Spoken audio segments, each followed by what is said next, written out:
And then he had to reassure me that he is probably quite different from the people I've had to deal with during my reporting career, and I probably haven't come across this sort of level of understanding and intelligence before, and I need to just understand who I'm in the room with and what I'm hearing is And true. So actually, it was the first time we'd met face to face, but I did feel like I knew him pretty well because I have written about him over the years, and obviously familiar with the his son. And I've also reflected a bit and written about it in the Times about, as much as Elon Musk never wants to talk about being South African, for me, he is quite a quintessential South African character, and why that is. So yeah, they're a fascinating family, and I think I did get a much better impression of both Elon Musk through his father, and really, I think they're very, very similar characters. yeah, that's really interesting because often people who are very similar clash a bit. And what is the current state of their relationship? I think things have softened. They did have a reunion at the end of last year. Errol went to the launch of one of the projects, I think the space project, and met a lot of the grandchildren he hadn't met before. I mean, he sort of struggled to remember, what the combinations are and who the mothers are, who the twins are, and so on. But Elon Musk has a lot of children. I think it's 10.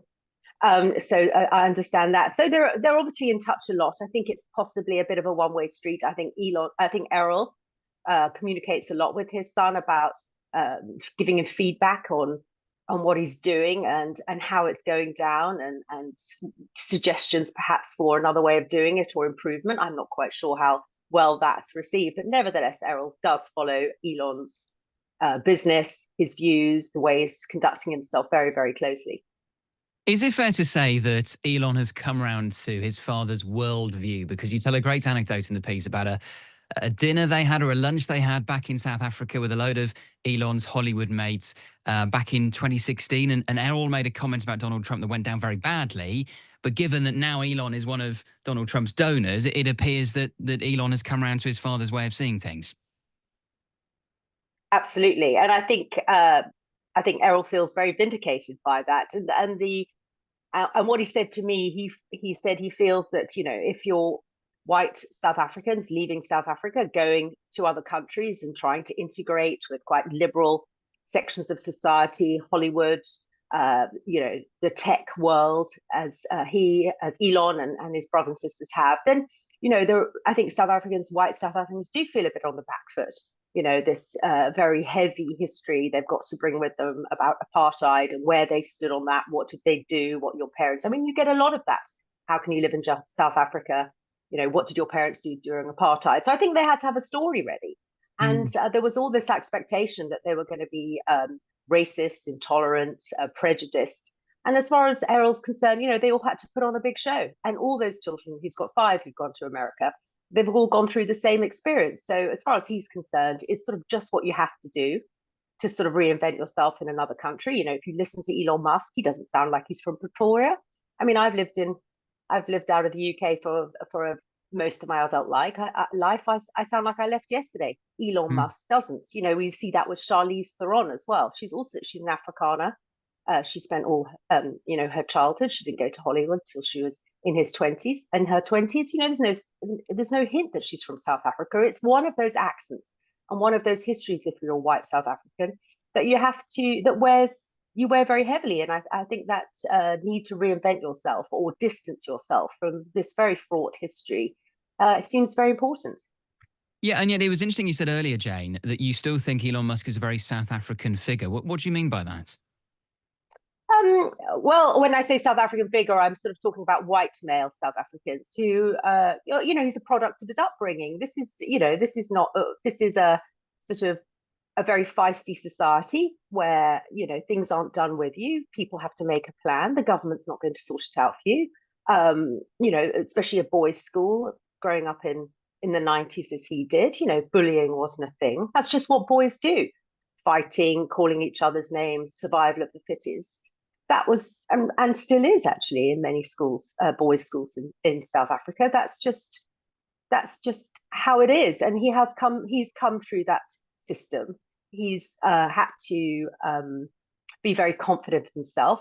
His father was very tough with him, tough with all those children. They've got to, make it on their own, not be spoilt.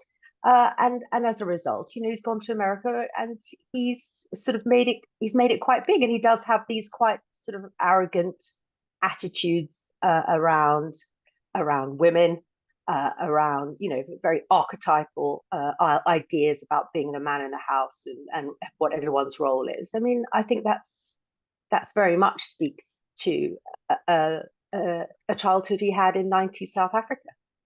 There's a great quote in your piece where I think Errol Musk says something. You describe your eyes widening, and then he responds with, Jane, when you're talking to us, you're talking to people at a deeper level than the average person you'll be speaking to. Believe me, we are more intelligent, my family. We are not stupid. I mean, you can hear Elon coming through in Errol there, can't you?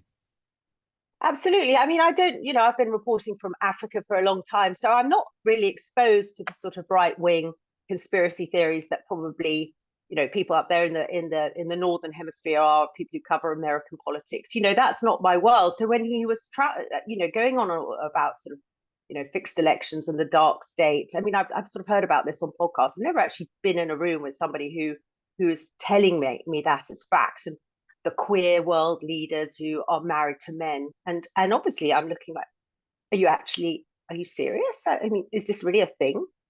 I'd never actually heard anyone saying it to me in real life, so I was quite surprised, and my face sort of looked a bit shocked, and then he had to reassure me that he is probably quite different from the people I've had to deal with during my reporting career, and I probably haven't come across this sort of level of understanding and intelligence before, and I need to just understand who I'm in the room with, and what I'm hearing is true. I mean, it was alarming and quite funny at the same time. So yeah, I think it just reflects that these sort of extreme ideas are accepted as facts in that family, and it's a reflection of their deeper intelligence that the rest of us haven't heard it or aren't going along with it.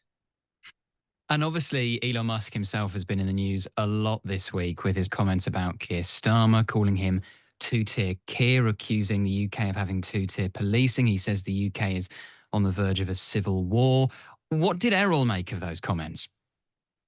He sent me a note. He said, "This is what I've fed back to Elon on this." He's absolutely on point. Actually, he sent me the note again last night, just so I was up to speed on exactly what his feedback had been to Elon. He's absolutely up to speed, and as far as Errol is concerned, Keir Starmer just exudes weakness. They couldn't even be in the same arena if it wasn't for him leading Britain in a faked election. He and Elon would just never meet because they're not the same caliber of people. And now Elon's, got his card marked, then, Keir Starmer's finished, because once Elon calls you out, then really game over. And that's the impression. That's the impression again. I mean, Errol Musk's mother is from Britain. They have been to the UK quite a lot. He did show me some family pictures of them sort of looking at quite, English-looking towns, and they'd gone there quite a lot. He talked a lot about the dim-witted populace in the UK, how we're all standing for the royal family and not you're waiting for the government to sort things out for us, and a poor work ethic, a really crappy food. Had a lot to say about that, and just a rather benighted country that has punched above its weight for a very, very long time, but now weakness being revealed in these riots. And he did say, it's not correct to describe them as far right, or these people as or any sort of racist element. There is a two-tier policing system, and people are just trying to rise up, quite rightly, against a system in which they're being discriminated against.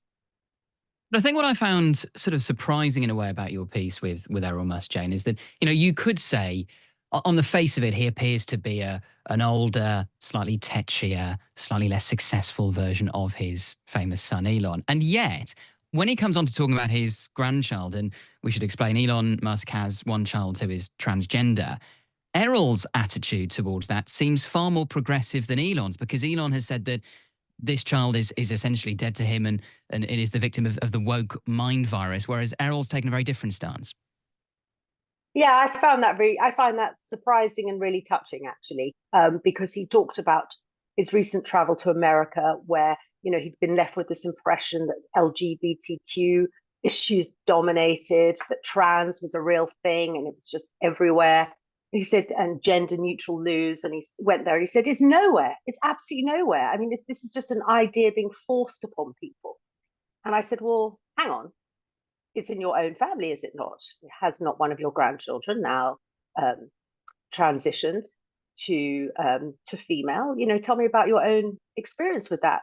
Thinking perhaps that he would echo his son's attitude, which is that the son Xavier had just been killed by the woke mind virus and forced into this. And Errol had a much more reflective, gentler attitude to it. And he really paused. He recalled that grandchild, how they'd been as growing up, what was different about them, and he immediately slipped into these gender neutral pronouns, calling them. Didn't struggle with that. Didn't hesitate for that a minute, and said, I'd said to Elon, in history this has existed. In history this has existed. I think you've got to accept and appreciate, who they are, and not talk about who they were, and really telling his son to get over it, get over that. And I thought that was quite a sensitive issue on which to tackle his revered son, who could do no wrong, and try and put him straight. I was very struck by that, and it seemed very genuine, and from a place of soul searching and looking within to see, actually, is this real? Can we go with this and accept it?